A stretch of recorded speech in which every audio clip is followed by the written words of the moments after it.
waxaan filayaa cid walba oo YouTube daawatay inay aragtay muuqaalada qariibka ee lagu magacaabo mukbang.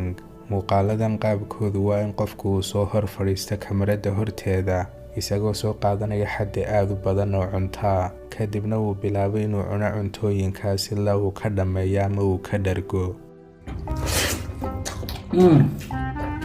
muuqaaladanna waxaa lagu soo faafiyaa meelaha kala duwan ee internetku leeyahay, laakiin YouTube-ka ayaa ah meesha ugu caansan ee lagu soo faafiyo. laakiin weli ma isweydiisay daawada muuqaalada noocan ah halka ay asal ahaan ka yimaadeen? waxaan loo yaqaano mukbang wuxuu ka soo bilowday dalka Kuuriyada Koonfureed. muuqaalkeena maantana waxaa idinkula wadaagi doonaa dhinaca madow ee muuqaalada noocan ee lagu magacaabo mukbang.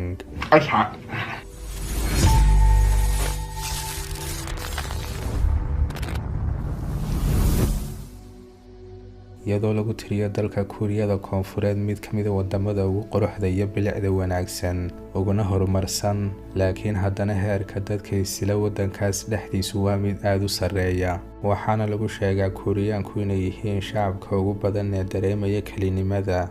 sicirka alaabta iyo guryaha wadankaas dhexdiisa ee aadka u qaaliga dartoodna inta badan ee shacabkani waxay shaqeeyaan muddo aad u dheer. qofkuna waxaa laga yaabaa inuu shaqaynayo saacadaha inta badan maalintii, taasoo aan u suurtagelinayn inuu waqti la qaato ama uu la joogo qoyskiisa. kalinimaduna waa dhibaato aad u weyn oo haysata shacabkaas. halkanna waxaa ka soo muuqday waxaan maanta ka hadlayno ee lagu magacaabo mukbang.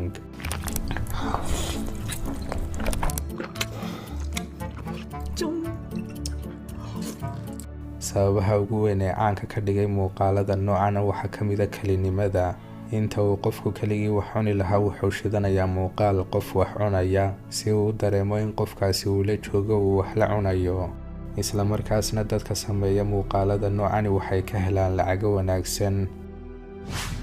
dabcan sida wax kasta oo soo baxa oo laga arkay in lacag laga faa'iidayo ay dadka oo dhani ugu soo yaacaan. sidaas oo kale dhammaan dadkii wadamada kale ku noolaa iyaguna waxay bilaabeen inay ku daydaan. laakiin in qofku uu cuno xaddigan aadka u badan ee cuntada wuxuu halis gelin karaa caafimaadka jidhkiisa. si ka duwan sida Kuuriyaanka intooda badan ay sameeyaan oo ah inaanay cunin cuntooyinkan oo dhan. dadka kale iyagu waxay yidhaahdeen anagu dhabdhab ayaan cunaynaa waxaasoo cuntaa. dabcan haddii caadooyinka qaar aanad iska kaantaroolin oo aad isku sii dayso waxay ku noqonayaan naftaada halis iyagoo marka horeba wanaagsanaa, waxayna burburin karaan oo ay baabi'in karaan noloshaada. sida ku dhacday qofka koowaad ee aan qisadiisa soo qaadanayno oo lagu magacaabo Nikocado Avocado.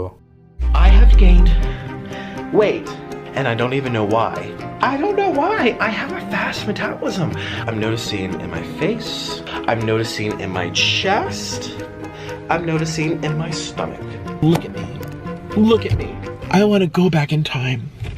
ninkan lagu magacaabo Nikocado wuxuu ahaa bilowgii mid sameeya falowgyo ku saabsan noloshiisa. bilowgiina wuxuu ahaa vegan ama dadka aan cunin hilibka iyo waxyaabaha la midka. muuqaaladiisana wuxuu ku sharaxi jiray waxyaabaha uu cuno maalintii iyo cuntooyinka veganka noocyadooda kala duwan. laakiin sanadkii 2016 wuxuu shaaciyay inaanu sii ahaan doonin vegan sababo caafimaad oo la soo darsay awgood. intaa kadibna wuxuu bilaabay inuu sameeyo muuqaaladan lagu magacaabo mukbang. markasta uu soo dhigana wuxuu arkayay in daawashooyinkiisu ay sii kordhayaan oo ay kor u sii socdaan. isna iskamuu qaban ee uu isku sii daayay ilaa noloshiisii oo dhan ay isbedeshay. Look at me. I want to go back in time. dabcan waxaad ogaanaysaa inaan ku noolahay caalam lacagtu ay ka qiimo badan tahay wax walba, xitaa dadka qaar ay caafimaadkooda ka horumarinayaan lacag. Nikocadona wuxuu ahaa mid sii barara oo sii weynaada marba marka ka sii dambaysa. laakiin faa'iidada kaliya uu ku qabay waxaan uu sameynayay waxay ahayd wuxuu ahaa mid ka sameeya muuqaaladaas lacaga tiro badan. waxyaabaha caanka ka sii dhigay ninkanna waxaa ka mid ahaa inuu ahaa muuqaaladiisa dhexdooda mid aad arkaysa isagoo xanaaqaya oo waalanaya ama sameynaya ficilo qariiba.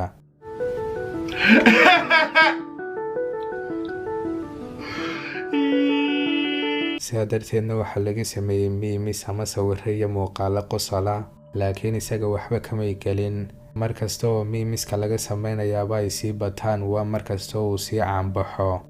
haddii qof uu ka sameeyo muuqaal uu ugu sheegaya inuu waxaan iska daayo uu isdaba qabtana dhagumuu dhigi jirin manuu danayn jirin waxaas isagu. markastana wuxuu canaanta saari jiray uu odhan jiray waxa sidan iga dhigay maaha cuntada ee waxa sidan iga dhigay stresska iyo isku buuqa. wax kastana wuxuu adeegsan jiray inuu lacag ka faa'iido. haddii qof uu soo waaniyo wuxuu sameynayay muuqaal uu kaga falcelinayo muuqaalkaas lagu soo waaniyey isagoo ka falcelinaya wixii lagu soo waaniyey isla markaasna uu cunayo cuntadii badnayd.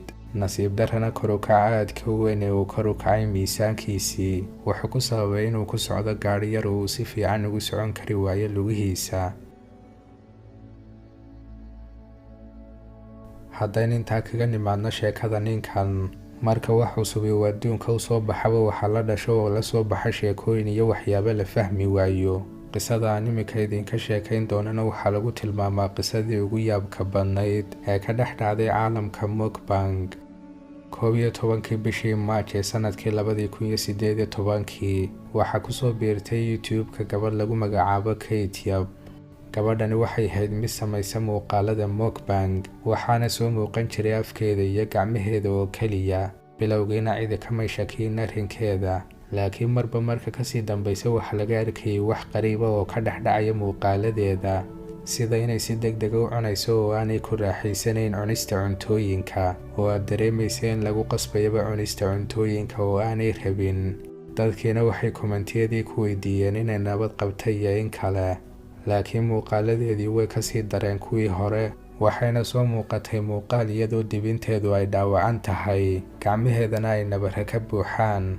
dabcan markii fiidiyowgaasi uu soo degayna dadkii waxay uga shakiyeen si aada, waxaana la iska dhaadhiciyey in gabadhan ay afduuban tahay oo ay cid u xidhan tahay. laakiin wakhtigaas Kate waxay soo qortay comment ay muuqaalkan kaga jawaabayso, kaasoo ay ku leedahay waan wanaagsanahay, nabaradanna waxay igu sababay qorraxda, cid dhibaysa oo waxyeelaynaysaana aanay jirin gebi ahaanba. laakiin commentigan laftiisa ayaa waxaa ku jiray arrin aad u qariiba, waxaana ku qornaa sidee buu uga ogolaanayaa iyada qofka afduubtay inay dhidgaraysa muuqaalada, sidiiyo qofka qoraalkan soo qoray uu ka hadlayo qof kale. haddii ay iyada tahay qofka commentiga soo qorayna maxay odhan weyday sidee buu aniga igu ogolaanayaa intay soo qoraysa sidee buu uga ogolaanayaa iyada. waxaana laga arkay sidoo kale muuqaaladeeda inay ku jiraan codad kale oo aan ahayn kuweeda. muuqaalkan kalena waxa furmay albaabkeedii, wejigeediina hal mar ayuu isbedelay. wakhtigaasna dadkii waxay ugu kala qaybsameen arrinkeeda laba qaybood, dad aaminsan iyadoo ay waxan oo dhan isku beegbeegayso oo ay tahay qof caqli badan, iyo dad aaminsan in la afduubtay. laakiin si kadisa ay uga qarsoontay Kate YouTube-ka 25 bishii Oktoobar ee sanadkii 2019. laga soo bilaabo markaasna wax wara oo ay leedahay oo dambe lama hayo. dadka qaarna waxay soo qaateen sawirada gabadh la waayey oo la afduubtay iyagoo sheegaya inay Kate Yap tahay gabadhan, laakiin ma jirta wax caddaynaya hadalkaas. ilaa haddana cidimo oga Kate meeday ama xitaa ayay ahaydba marka koowaad. dabcan haddaynu isnidhaa ka sheekeeya sheekooyinka qariibka ee ka dhacay muuqaalada mukbang, waa qaar aynaan ka gayoobeyn maanta oo dhan. waxaana ka mid a gabadhan lagu magacaabo channelkeeda Hungry Fat Jack, taasoo saaxiibkeed wadna xanuun uu ku soo booday cuntada darteed, kadibna markii loo qaaday cisbitaalka la ogaaday inay qalashay gacantiisa iyo lugtiisa midig. laakiin gabadhaasi intay ku tusaale qaadan lahayd oo ay ka joogi lahayd waxaan ay samaynayso, way iska sii wadataa oo way sii samaynaysaa ilaa hadda. waxaana jira dad kale oo iyagu iska joojiyey cunista iyo samaynta muuqaaladan, kuna baraarugay dhibaatada weyn ee ay ku samaynayaan jirkooda iyo caafimaadkooda. waxaana ka mid a dadkaas wiil lagu magacaabayay iHome oo ahaa mid ku waalan cuntooyinkan ilaa laga gaadhiyey sanadkii 2015, wakhtigaas oo uu ka qarsoomay gebi ahaanba social mediaha. wuxuuna soo muuqday 2 sano kadib isagoo khasaaray ku dhowaad 80 kilogaram culayskiisii. wuxuuna sheegay in muuqaaladii uu samayn jiray ay saameeyeen nafsi ahaan iyo jidh ahaanba. waana arrin aad u yaab badan, lacag darteed in wixii caadiga ahaa ee cuntada ahaa ee ay dadkuba ku noolaayeen in loo bedelay wax halisa oo dhibaya qofka. laakiin maxaa la samayn karaa? waa dabeecadda insaanka lacag jacaylkuye. intaasi una ku eegyahay daawadayaal muuqaalkeena maanta.